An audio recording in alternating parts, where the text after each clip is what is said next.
Hey guys, good evening. मैं कलकत्ता वापस आ गया आफ्टर 3 वीक्स इन गोवा। तो बहुत मजा आया गोवा में घूमने में, काम करने में, है ना। तो अभी चलो बैक टू बेस है। इसलिए आप देखोगे कल मैंने वीडियो नहीं बनाया because I was travelling yesterday. So आज से बस चालू एंड बहुत सारे कंपनीज का अपडेट देना है। मतलब वही है, चलो देखते हैं कि मतलब एक एक करके देखते हैं कि कितना हो सकता है।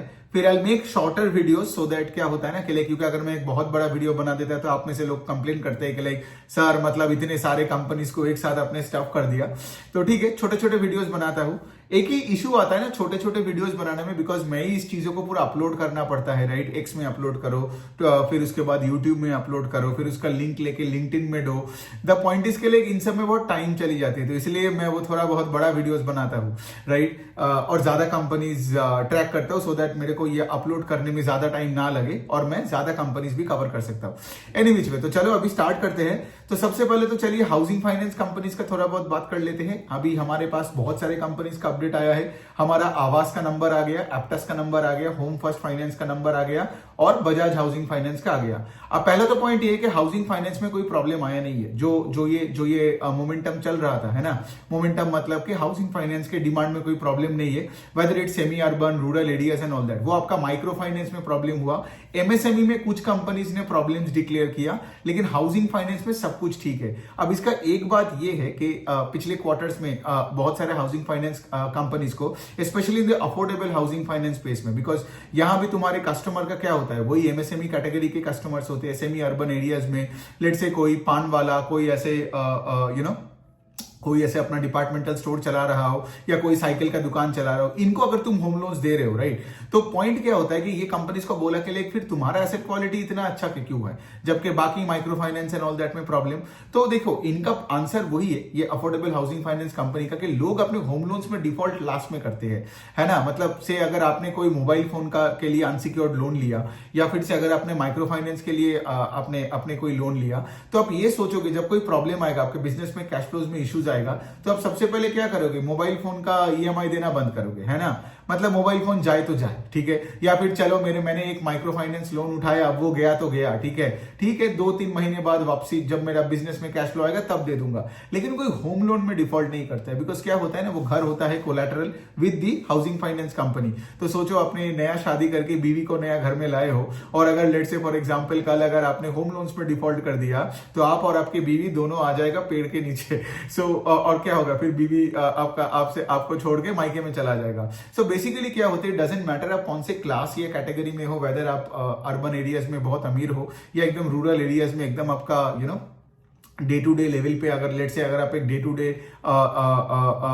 मतलब लेट से एक माइग्रेंट वर्कर भी हो, लेकिन द पॉइंट इज लोग अपने होम लोन्स पे डिफॉल्ट लास्ट में करते हैं। So this was one thing. The second is, आप देखोगे हमारे गवर्नमेंट में ये जो पीएमएवाई, प्रधानमंत्री का जो आवास योजना है, it's like housing for all. तो वो क्या करते हैं, ये सारे हाउसिंग फाइनेंस कंपनीज को क्या बोले हैं कि तुम यहाँ पे दो, इंटरेस्ट दो, लेकिन एक सब्सिडी, मतलब यहाँ पे क्या है, सब्सिडी मिलेगा to all the borrowers, to all the home loan borrowers.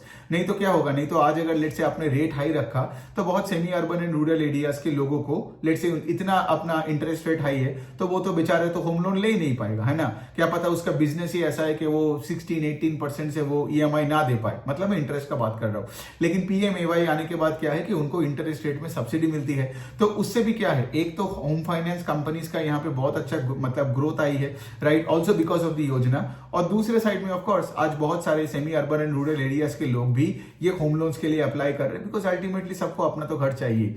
सो ये सारे मेन रीजन की वजह से आप देखोगे कि लाइक ये मतलब ये जो हाउसिंग फाइनेंस कंपनीज है, they are doing better than the other category of financials, ठीक है। मतलब ये जो ऑटो लेंडर्स हो गया, सीवी लेंडर्स में प्रॉब्लम आ गई, बिकॉज यहाँ पे सीवी का साइकिल घूम गया, अभी ग्रोथ नहीं आ रहा है, माइक्रो फाइनेंस का प्रॉब्लम, इवन एमएसएमई का problem, so on and so fourth. लेकिन आज भी मेरा ये कहना है कि मतलब हाउसिंग फाइनेंस का category still doing the best. और Q3 का नंबर्स में अगर देखूं तो बजाज हाउसिंग का 26% का लोन बुक का ग्रोथ है, होम फर्स्ट फाइनेंस का 33% का, एप्टस का आई थिंक 27% से लोन बुक ग्रो किया, YoY Q3 का सबका बात कर रहा हूं, और आवास का 20% का ग्रोथ आया। और इनके चारों का जब अर्निंग्स का जो डॉक्यूमेंट आया तो उनमें मैनेजमेंट ने कभी भी, चारों में से कोई मैनेजमेंट ने ये नहीं बोला कि उनके एसेट क्वालिटी में प्रॉब्लम है, या उन्होंने ये भी नहीं बताया कि कलेक्शंस में कोई प्रॉब्लम है। एकदम सब कुछ सही है, ठीक है।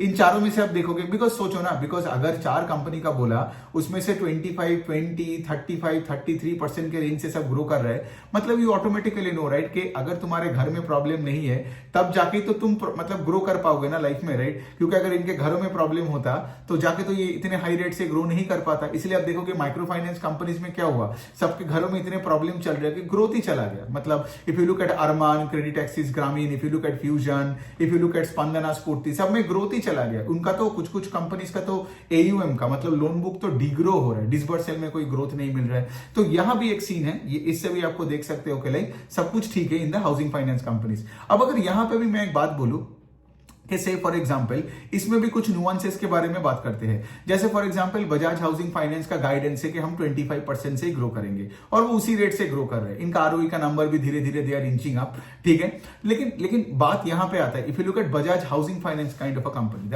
Kind of price to book that they are in, even though the stock has fallen a lot, why would I still want to pay 5 times 6 times the book for company growing at 25%, ठीक है। जबकि if you look at the other affordable housing finance companies, right, they are growing at a faster pace, like say for example Aptus, I know now अभी Aptus 27% किया, लेकिन Aptus is a 30% growth engine, ठीक है। and Aptus is you know the stock looks cheaper than Bajaj Housing Finance। एक और company है जिसका Q3 में नंबर्स नहीं आया, उसका नाम है आपका इंडिया शेल्टर। उसका आप देखोगे 3.5 गुना टाइम्स बुक में है, और वो तो 35% से ग्रो करने वाला कंपनी, उनका तो 35% का गाइडेंस भी है। सो यहां पे आपको देखना पड़ेगा कि if your company is not leading in that race, जो मैं कार रेस का बात किया, तो अगर आपने मेरा वर्कशॉप लिया हो in the financial space, investing checklist वाला, दोनों वर्कशॉप किया हो, तो ये कोई एक भी लिए हो, आपको समझ में आ जाएगा मैं रेस के एनालॉजी से क्यों बात करता हूं, है ना। बिकॉज यहां पे if let's say your competitors are growing eight a faster pace, then क्या होगा ना, उनके स्टॉक्स के पीछे पैसा भागेगा, आपके स्टॉक के पीछे नहीं भागेगा। तो इसीलिए तो हमेशा आपको अपने कंपनी के साथ अपने कॉम्पिटिटर्स को भी देखना पड़ेगा, ठीक है। लेकिन कोई प्रॉब्लम नहीं है, मतलब यहां पे बजाज हाउसिंग फाइनेंस का वही है, 26-25% का गाइडेंस है। एप्टस का 27% का ग्रोथ है। I expected actually Aptus to grow north of 30। Aptus का अच्छा इसलिए हो रहा है बिकॉज देखो the point is I expected higher growth from Aptus because वो सिर्फ साउदर्न स्टेट्स में था इन द अफोर्डेबल कैटेगरी, लेकिन अभी अब देखोगे वो महाराष्ट्र और ओडिशा में अपने ब्रांचेस को स्केल कर रहे हैं। सो आई एक्सपेक्टेड कि 30 के आसपास करेगा बिकॉज उनका गाइडेंस भी मैनेजमेंट का है कि हम 30% के ऊपर से लोन बुक को ग्रो करेंगे, लेकिन किया 27। मतलब ऐसा नहीं कि आप उसको अब मतलब एकदम पूरा मतलब ब्लेम करोगे कि 3% कम क्यों ग्रो किया, ये बिजनेस है, ऊपर नीचे होता रहता है नंबर। लेकिन having said that I expected Aptus to do much better than Bajaj housing finance, लेकिन अब तो दोनों का नंबर सिमिलर जगह में आ गया। अब तीसरा जो कंपनी है आवास, ठीक है। अब देखो आवास का वही है 20% से ग्रो किया बिकॉज आवास ने पिछले 1-1.5 साल में पूरा टेक्नोलॉजी ट्रांसफॉर्मेशन पे अपना टाइम एंड एनर्जी दिया। मतलब क्या है, अभी उन्होंने क्या किया, से फॉर एग्जांपल जब कोई लोन के लिए कोई रिक्वेस्ट आता है तो उसको लोन सैंक्शन करने में सिंस अभी टेक्नोलॉजिकली ये लोग एकदम पूरा साउंड बन गया है, तो अभी इनका टाइम मतलब इनका जो टर्न अराउंड टाइम है वो बहुत कम हो गया, which is a good sign, right. लेकिन वही है ना कि अगर आप टेक्नोलॉजी पे फोकस नहीं करोगे तो आपका लोन बुक का पेस ऑफ ग्रोथ भी घट जाएगा गोइंग फॉरवर्ड, राइट। और एक बिजनेस जितना बड़ा बनता है उतना टेक्नोलॉजी का हेल्प चाहिए ना टू स्ट्रीमलाइन द प्रोसेसेस। लेकिन इन सब के बाद क्या हुआ, ये सब करने के बाद आप देखोगे कि आवास का लोन बुक का ग्रोथ अभी 20% है। Now this is what I want from आवास गोइंग फॉरवर्ड। इसके लिए अगर तुमने टेक्नोलॉजी भी अप्लाई कर लिया इतने दिन तो चलो ठीक है, तुमने कम रेट से थोड़ा ग्रो किया पीयर से बिकॉज तुम टेक्नोलॉजी का पूरा इंफ्रास्ट्रक्चर को बनाया, लेकिन अभी एक्सक्यूजेस नहीं चलेगा because going forward I would want the how would I know कि ये टेक्नोलॉजी से सही से इंप्लीमेंटेशन हो रहा है कि नहीं, because I want to see company like Aavas financiers to actually grow at a much faster pace than 20%। आज मैंने एक पोस्ट भी डाला, उस पोस्ट में मैंने ये भी लिखा कि लाइक से सोचो कोई भी बुक हो, कोई भी लोन बुक हो, ठीक है, जैसे बजाज फाइनेंस का 4 लाख करोड़ का लोन बुक है, 4 लाख करोड़ का। जब अगर मैं आवास का देखूंगा या एप्टस का देखूंगा, इनका सब कितना 8,000, 10,000, 12,000 करोड़ का आता है। मतलब बजाज फाइनेंस का अगर मैं 10% भी करूं, ठीक है, तब भी आता है 40,000 करोड़, और ये कितना है तुम्हारा 10,000 करोड़ का। मतलब बजाज फाइनेंस का 2.5% AUM, ठीक है ये लोग, ठीक है 2.5 to 5% बजाज फाइनेंस का। मतलब बजाज फाइनेंस अगर मैं उल्टे एंगल से बोलूं इज बिगर बाय 20, 30, 40 टाइम्स, ठीक है। तो अगर Bajaj finance can grow eight से 28%, ठीक है, तो तुम इतने छोटे हो कि if you are growing eight a slower pace, ठीक है, then your stock won't be chased by a lot of money, ठीक है। और यहां पे लॉजिकली आप ये बोलोगे अरे बजाज फाइनेंस के साथ कंपेयर कर रहा है, वो तो कंज्यूमर ड्यूरेबल में है, वो तो ऑटो लोन देता है, ये करता है वो करता है, I know that, but market में अल्टीमेटली तो ग्रोथ का ही एंगल से हमें देखना पड़ेगा ना, growth and size, because if your size is so big and you are growing eight a faster pace, then I don't want that that छोटा कंपनी। मैं छोटे कंपनी को तो तभी लूंगा ना जब let's say for example that company is growing at a much faster pace then let's say Bajaj finance, है ना। लेकिन अगर मैं देख रहा हूं कि वो बजाज फाइनेंस के रेंज में ग्रो करे, से एप्टस अभी एप्टस 27% से ग्रो कर रहा है और बजाज फाइनेंस 28% से ग्रो किया, है ना। तो अगर आप मुझे बंदूक लगा के बोलोगे भाई कहां डालोगे, मैं तो बजाज फाइनेंस में डालूंगा ना, बिकॉज बजाज फाइनेंस का हिस्ट्री इतना है, राइट। राजीव जैन के बारे में मैंने इतना कुछ सुना, इतना कुछ कॉन कॉल्स पढ़ा इतने सालों से, तो ट्रस्ट वही पे ज्यादा आएगा ना। The only way I can put more money in Aptus then say Bajaj finance में, ये कब, जब एप्टस इज growing at a much faster pace then Bajaj फाइनेंस। ऑफ कोर्स एसेट क्वालिटी तो अच्छा रखना ही पड़ेगा, वरना क्या है, वरना आप वैसे भी अपने ग्रोथ रेट को मेंटेन नहीं कर पाएंगे। तो ये कॉमन सेंस का बात है, across any company in any sector आप देखोगे आपको इस तरीके से सोचना है, राइट। और एल्स मैं तो वही ले लूंगा, मतलब इट्स लाइक से फॉर एग्जांपल आज आप देखोगे, एक और एग्जांपल लेके मैं बात कर सकता हूं, आप खुद ही देख लोगे ये ट्रेंड V2 रिटेल, ठीक है, और स्टाइल बाजार, तो मैं तो ट्रेंड ही खरीद लूंगा ना अगर मैं देखता कि V2 retail let's say trend से कम रेट से ग्रो कर रहा है, राइट। तो अगर ट्रेंड का, जिसमें जूडियो का 600-650 का स्टोर्स है, ठीक है, and if Trent can grow at a faster pace over let's say V2 retail जिनका 160-180 के आसपास कुछ स्टोर्स है, तो मैं ट्रेंड ना ले लूं। तो यहीं पे मैंने आज एक पोस्ट किया था कि अगर कोई company in the financial space, specially in the lending space, is growing at a rate which is lower than Bajaj finance, तो मैं बजाज फाइनेंस ना ले लूं, रादर देन मैं आवास में पैसा डाल के मैं ऐसे बिकॉज आवास में पैसा डालना is even more risk, right, then let's say putting money in Bajaj finance, right. तो यहां पे मैं एक्स्ट्रा रिस्क ले रहा हूं, मैं एक्स्ट्रा रिस्क इसीलिए लूंगा ना ताकि मुझे हायर रेट से ग्रोथ मिले। अगर वही नहीं मिल रहा है तो मैं ये क्या करूं, ये मैं इसीलिए यहां पे फोकस किया इस वीडियो में, बिकॉज बहुत लोगों को ना ये ग्रोथ का कंपैरिजन करना नहीं आता है और वो लड़ पड़ते हैं कोई कंपनी का सपोर्ट में या फिर उसके पूरा खिलाफ रहते हैं। सो ये हो गया बात बजाज फाइनेंस का। अगर मैं बात करूं तो देखो बजाज फाइनेंस का वही है कि कोविड के बाद जब वापसी किया था बजाज फाइनेंस, ठीक है, तब वो 35% के आसपास 30% के आसपास से लोन बुक को ग्रो किया। लेकिन राजीव जैन एक चीज बार बार बोले जा रहा है कि लाइक अभी हम let's say pre Covid level में तो आ ही गया ना, राइट। अभी तो कोई कोविड नहीं है कि छोटे बेस में बड़ा बनेगा, तो हाई बेस में दे कांट ग्रो 30-35%। तो ये जो आप नंबर देख रहे हो ना 28% से ग्रोथ, ये ऐसा ही इस लेवल से ग्रो करेगा। मुझे तो लगता है बिटवीन 25 एंड 30% से बजाज फाइनेंस अपने लोन बुक को ग्रो करेगा। मतलब आज से 3 से 4 साल और लगेगा for the loan book to go from 4 lakh crore to 8 lakh crore. समझ में आ रहा है? So the point is this, and the second thing is because of इतने आरबीआई ने जो प्रेशर डाला in the unsecured space, whether it's personal loan, credit card, micro finance में भी तो आप देख रहे हो कितने सारे, although Bajaj finance never had a micro finance division, but all I am trying to say इसके लिए इसीलिए बजाज फाइनेंस क्या किया, बिकॉज इतने सारे क्रेडिट कार्ड और पीएल में मतलब पर्सनल लोन में मतलब इतने स्ट्रिक्ट बन गए रेगुलेटर, तो बजाज फाइनेंस भी धीरे धीरे करके secured part of the portfolio में फोकस कर रहा है। तो इसका क्या मतलब, secured part of the portfolio मतलब क्या, आपका यहाँ पे portfolio will be more collateralized, right, मतलब ज्यादा कोलैटरल होगा, got it. But also having said that आपका यील्ड भी कम होगा, तो आपका निम्स एंड आरओई का नंबर भी कम होगा। और यही तो मैं बार बार बोलता हूं कि Bajaj finance although they are still doing much better than many other company, उसका stock is still not attractive because उसका आरओई का नंबर नीचे की तरफ जा रहा है। समझ में आ रहा है? जबकि बजाज फाइनेंस का 2-3 साल पहले दी आरओई वाज अराउंड 24-25%, अभी वो कितना है 19%। एक साल पहले भी आरओई वाज 22%। तो इसका मतलब क्या, एक तुम्हारा पेस ऑफ लोन बुक घट रहा है और दूसरे साइड में तुम्हारा यहाँ पे आरओई का नंबर भी डायरेक्शनली नीचे की तरफ है। Although quarter on quarter level पे व्हाट आई सॉ वाज के आरओई नंबर इंच्ड अप, राइट। सो जितना, और देखो जितना अच्छा, बिकॉज देखो उनका एसेट क्वालिटी हमेशा अच्छा ही रहता है, ऑल्दो ये बताते रहते हैं कि हमारा लोन लॉसेज एलिवेटेड है एंड ऑल दैट, अभी तो एलिवेटेड नहीं है, अभी वो बता रहे हैं कि इनका across all the sub segments वो रूरल B2C हो या रूरल B2B हो या कंज्यूमर ड्यूरेबल का कोई भी आप सेगमेंट देख लो, अभी सारे सेगमेंट स्टेबल है, ठीक है।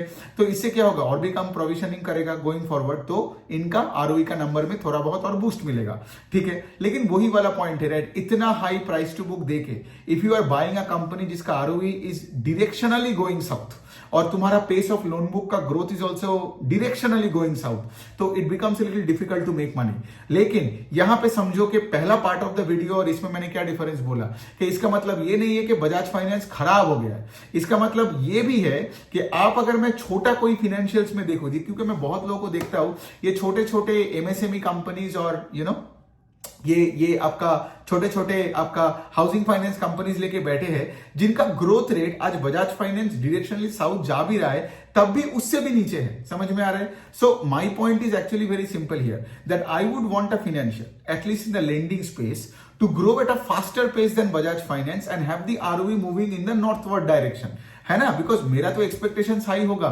मेरा काम नहीं है कोई स्टॉक को जस्टिफाई करके पोर्टफोलियो में रख के लॉसेस खाना, उसमें मेरा काम है कि उसको जस्टिफाई नहीं करना है, मेरा काम है कि उसका परफॉर्मेंस को ट्रैक करना है और उसके अनुसार एग्जीक्यूशन पे उसको रिवॉर्ड करनी है, मतलब मेरे को ज्यादा पैसा डालनी है। So the point is this कि लाइक कि आज अगर आप मुझसे पूछोगे ये बजाज फाइनेंस का जो सिनेरियो है ये मुझे अच्छा नहीं लगता because of the reason I said practical. आप कॉन कॉल पढ़ोगे, जिन लोगों ने कॉन कॉल पढ़ा उनको भी पता है कि राजीव जैन क्या बोलता रहता है। एंड दूसरे साइड में ये जो कंपनी से लाइक आवास एंड ऑल जो 20% से ग्रो कर रहा है, मेरा कहना है कि if you are like 2% of Bajaj Finance in terms of size, how are you growing eight a slower pace? Now I don't care कि तुम क्या किए हो, technology change and all that thing, मैं तो शेयर होल्डर हूं ना, मतलब सॉरी मैं तो इन्वेस्टर हूं, right. So by the way आवास में बजाज फाइनेंस में दोनों में मेरा पैसा नहीं है, तो माई पॉइंट इसके लिए मैं तो देखूंगा भाई कि कौन ज्यादा रेट से ग्रो कर रहा है ना, मुझे थोड़ी फर्क पड़ेगा कि तुम मतलब लो ग्रोथ का एक्सक्यूजेस क्या दे रहे हो। सो वही वाला पॉइंट है, आवाज जैसे कंपनीज को हायर पेस से ग्रो करना पड़ेगा तब भी जाके मैं उसमें इंटरेस्टेड होऊंगा ना, वरना क्या if you are growing eight a slower pace then Bajaj Finance, मैं बजाज फाइनेंस ही खरीद लू ना अगर मेरे पास और कोई ऑप्शन नहीं है तो। ये हो गया। कुछ और कंपनीज का हम बात कर सकते हैं, जैसे फॉर एग्जांपल एक स्मॉल फाइनेंस बैंक आया है जिसका नंबर्स खराब नहीं आया, कैपिटल, उसका नाम है कैपिटल स्मॉल फाइनेंस बैंक, ठीक है, कैपिटल या capital first small finance bank, something like that. तो बेसिकली स्मॉल फाइनेंस बैंक है, is probably the only small finance bank which is by the, I think ये पंजाब से चालू हुआ था, ठीक है। इनके पूरे पोर्टफोलियो में कोई माइक्रो फाइनेंस का सेगमेंट नहीं है, इसलिए इनका एसेट क्वालिटी कभी खराब ही नहीं हुआ, ठीक है। अब देखो ये सब ईसैफ, उज्जीवन, इक्विटास, इन सब का एसेट क्वालिटी क्यों खराब हुआ? फिर आप देखोगे उत्कर्ष, ये सब का खराब हुआ बिकॉज इन सब के पोर्टफोलियो में एक पार्ट इज माइक्रो फाइनेंस, किसी का ज्यादा लाइक उज्जीवन का ज्यादा है, किसी का कम है लाइक इक्विटास है, लेकिन सबका माइक्रो फाइनेंस की वजह से स्मॉल फाइनेंस बैंक स्ट्रगल किया। कैपिटल फर्स्ट या कैपिटल स्मॉल फाइनेंस बैंक, जो भी नाम है इसका आप देख लेना, तो ये कंपनी का एसेट क्वालिटी कभी खराब ही नहीं हुआ। इवन इस बार भी Q3 का नंबर उनका अच्छा है, आई थिंक 18-19% से लोन बुक को ग्रो किया, एसेट क्वालिटी आई थिंक इनका क्वार्टर ऑन क्वार्टर लेवल पे इंप्रूव किया, and I think the ROE number is also moving northwards. और इनका जो मैं बता सकता हूं, इनका जो ग्रॉस एनपीए जीएनपीए नंबर वो भी 2.6% के आसपास है। और ये लोग कहाँ लोन्स देते हैं? इनका मेन जो पोर्टफोलियो है, ये लोग home loans, loan against lap, MSME lending, और उसके साथ साथ आपका इनका जो ये क्रेडिट किसान होता है ना, किसान क्रेडिट कार्ड और एग्री स्पेस में इनका एक अच्छा सा एक बेस है, मेनली एग्री स्पेस में और होम लोन के स्पेस में आता है। फिर लैप और एमएसएमई का सेगमेंट आते हैं। फिर इनका आई गेस इनका एक पर्सनल लोन और ऑटो लोन्स का भी डिवीजन है, कॉर्पोरेट लोन्स भी देते हैं, but that's like an others kind of a section, ठीक है। तो कंपनी अच्छी है, इनको आई गेस इनका पैड भी कुछ 18-19% से ग्रो किया, लोन बुक 20% से ग्रो किया, डिपॉजिट्स कुछ 12% से ग्रो किया, which is like a little negative because यहां पे यू हैव टू सी ना कि अगर आपका डिपॉजिट का ग्रोथ रेट कम है तो लोन बुक को भी आप आगे जाके हाई रेट से ग्रो नहीं कर पाओगे, मतलब वही ना, फिर आपको इक्विटी डाइल्यूट करना पड़ेगा एंड ऑल दैट, QIP करना पड़ेगा एंड ऑल दैट थिंग, तो उससे क्या होता है ईपीएस में ग्रोथ नहीं मिलता है, फिर एक और सवाल आता है। सो वेरी विच वे, सो डिपॉजिट का ग्रोथ में आई गेस इनको ज्यादा फोकस करना पड़ेगा। अगर इनका डिपॉजिट का ग्रोथ और 20% के आसपास होता तब तो बहुत ही अच्छा रिजल्ट आता, ठीक है। सो ये हो गया तुम सबका capital first small finance bank का। चलो ये वाले वीडियो में ये फाइनेंशियल्स का यही तक रखते हैं, है ना, आई गेस 5-6 कंपनीज को तो डिस्कशन किया। तो हमने क्या क्या सीखा कि अफोर्डेबल हाउसिंग फाइनेंस सबसे बढ़िया सेगमेंट है अभी पूरे हाउसिंग फाइनेंस के सेगमेंट में, सॉरी पूरे लेंडिंग सेगमेंट में। इवन अगर आप बड़े बैंक्स को भी देखोगे, आई गेस मैंने तो Kotak, HDFC, axis, ICICI cover कर ही दिया, लेकिन अगर मैं उनके बारे में भी थोड़ा बहुत बता दूं यहाँ पे एज अ जिस्ट, आप देखोगे उनके एसेट क्वालिटी ठीक है लेकिन प्रॉफिटेबिलिटी ग्रोथ नहीं है, ठीक है। मतलब कोटक का भी वही आरओई साउथ की तरफ जा रहा है, एचडीएफसी का तो ग्रोथ ही गायब हो गया बिजनेस से, उनका तो लोन बुक ही 3-4% से ग्रो कर रहा है after the merger, right. Again मैंने क्या बोला, कोई भी एक्सक्यूजेस बना लो, अगर मार्केट को ग्रोथ नहीं दिखता है ना तब उसका स्टॉक पैसा नहीं बनाएगा। You can make up anything के भाई मर्जर किया तो ग्रोथ नहीं है, मैनेजमेंट ने बोला है कि 2 साल के बाद से ग्रोथ आएगा, अभी नहीं आएगा, लेकिन पहले ग्रोथ आने दो। बिकॉज मेरा वही वाला पॉइंट है कि एचडीएफसी बैंक शेयर होल्डर्स का कि भाई तुम लोग यहाँ पे सालों साल अटके क्यों हो, तुम लोग ट्रैक करो ना, मैं भी तो ट्रैक कर रहा हूं। किसी दिन अगर मैं देखता हूं कि एचडीएफसी बैंक का लोन बुक का पेस ऑफ ग्रोथ बढ़ता है, राइट, मैनेजमेंट गाइडेंस देता भी है, ठीक है, तो मैं अगले दिन पैसा डालूंगा ना। द पॉइंट इज कि people get stuck in stocks for long periods of time, 3 साल, 5 साल, 7 साल, बिकॉज वो कहानी पे जिंदा है, ठीक है। और जितना अंडर परफॉर्म करो उतना टाइम होराइजन बनाओ, उसको तो इन्वेस्टिंग नहीं बोलते हैं ना, उसको उम्मीद पे जीने को बोलते हैं। सो ये हो गया बात। आईसीआईसीआई बैंक, एक्सिस बैंक वही है, पेस ऑफ लोन बुक का ग्रोथ दोनों का घटा, और एसेट क्वालिटी ठीक है लेकिन वही है, प्रॉफिटेबिलिटी में उतना ग्रोथ मिल नहीं रहा है। जैसे आईसीआईसीआई बैंक का कहानी कैसा है, जैसे बजाज फाइनेंस की तरह थोड़ा सा कनेक्टेड है। आईसीआईसीआई बैंक भी बजाज फाइनेंस की तरह बहुत अनसिक्योर्ड में एक्टिव था, बहुत पुश किया in personal loan and credit card, और इससे क्या हुआ, आईसीआईसीआई बैंक का यील्ड ज्यादा बना, आरओई बढ़ गया ऑन गुड एसेट क्वालिटी। मतलब क्या, पैसा ज्यादा दिया लेकिन वो पैसा वापस भी आया, ठीक है। लेकिन रिसेंटली ये सब आरबीआई का ये सब चीजों की वजह से क्या हुआ, इन द लास्ट ईयर की वजह से क्या हुआ, आईसीआईसीआई बैंक ने भी पर्सनल लोन और क्रेडिट कार्ड के बुक का पेस ऑफ ग्रोथ को घटा दिया। अभी आई थिंक क्रेडिट कार्ड 10% से ग्रो कर रहे हैं, पीएल 15% से ग्रो कर रहे हैं। तो इससे क्या हुआ, आईसीआईसीआई बैंक का भी आप देखोगे इनका निम का एक्सपेंशन नहीं हो रहा है, आरओई थोड़ा बहुत नीचे, आई थिंक 19 से 18% के आसपास हो गया। एंड द पॉइंट इसके लिए ग्रोथ थोड़ा ऐसा लग रहा है कि थोड़ा सा थपसा हो गया, है ना। तो यही है, तो मतलब वही वाला पॉइंट है ना, हमें चाहिए ऐसे कंपनी जिनका एसेट क्वालिटी अच्छा हो एंड जो बहुत अच्छे रेट से ग्रो करे, जिसका आरओई मतलब नॉर्थ की तरफ जाए, है ना। लेकिन हमें ऐसा कंपनीज नहीं चाहिए जो लेट से एचडीएफसी बैंक तरह जिसका एसेट क्वालिटी ठीक है लेकिन ग्रोथ में इशू है, या फिर हमें वैसा भी कंपनीज नहीं चाहिए जिसका लेट से एसेट क्वालिटी खराब से और खराब हो रहा है। तो चलो, बट डेफिनेटली देखो, मैं कोई रिकमेंडेशन वगैरह नहीं देता हूं, मुझे प्रैक्टिकली बात करना है, ठीक है। और अगर आप प्रैक्टिकली देखोगे तो मार्केट में आप ये सारे सिनेरियोज आपको मैं समझाया विद कॉमन सेंस, है ना। और इसी तरीके से अगर आप बिजनेसेस को ट्रैक करोगे तो देन यू अंडरस्टैंड, इसके लिए ना कोई एक्सेल शीट, ना कोई free cash flow to the firm का फॉर्मूला, ना कोई सीएफए करना पड़ता है। आपको सिर्फ बैठ के कॉमन सेंसिकली पूरे स्टॉक मार्केट को देखना है। और इसीलिए तो मैंने वो 2 वर्कशॉप बनाया है ना, इन्वेस्टिंग चेकलिस्ट का जो कि नॉन फाइनेंशियल सारे सेक्टर्स को आप ट्रैक कर सकते हो, और एक फाइनेंशियल वर्कशॉप है जिसमें आप कैपिटल मार्केट्स हो, फिर आपका लेंडिंग साइड हो, बैंक्स, एनबीएफसी, माइक्रो फाइनेंस, कोई भी सेक्टर हो आप ट्रैक कर पाओगे। तो दोनों वर्कशॉप अगर आपने देख लिया, you would then set that framework in your head to analyse any company in any space. ये मेरा प्रॉमिस है। और खुद का पैसा मैनेज कर पाओगे, अच्छे बुरे स्टॉक्स में डिफरेंस समझ में आएगा, कहां और पैसा जोड़ना है। और ये जो मैं बोला ना, लोग ये जो फंसे रहते हैं एक स्टॉक में 5, 6, 8 साल से, पैसा बन नहीं रहा है, ये नहीं हो रहा है, यही आप कभी नहीं फंसोगे। बिकॉज आप बिजनेस को ट्रैक करोगे, आपको समझ में आ जाएगा कौन किस तरफ जा रहा है, और उसके अनुसार आपका पैसा अंदर बाहर करेगा from a stock. So that's the whole point here. मैं रजिस्ट्रेशन डिटेल्स डाल दूंगा दोनों वर्कशॉप का, आप ले लेना। एंड ऑफ कोर्स कोई डाउट हुआ तो you can always reach out to me in the comment section, और आप मुझे डीएम भी कर सकते हो। Thank you so much.